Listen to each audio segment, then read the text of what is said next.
கர்த்தர் நாமத்துக்கு ஸ்தோத்திரம். அ நான் எல்லார்ட்ட ஒண்ணே ஒண்ணு சொல்ல விரும்புகிறேன்.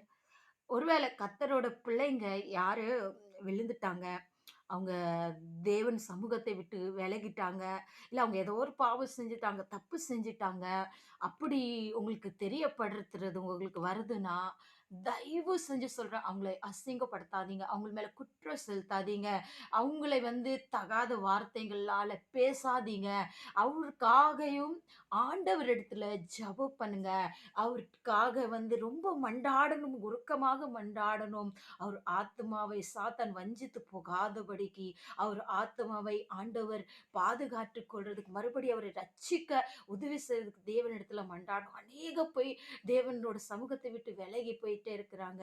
என் சகோதரன், என் சகோதரிய தயவாய் ஆண்டவரிடத்துல மன்றாடுங்க. ஜெபம் பண்ணுங்க. குற்றம் செலுத்தாத பிள்ளையா இல்லாமல்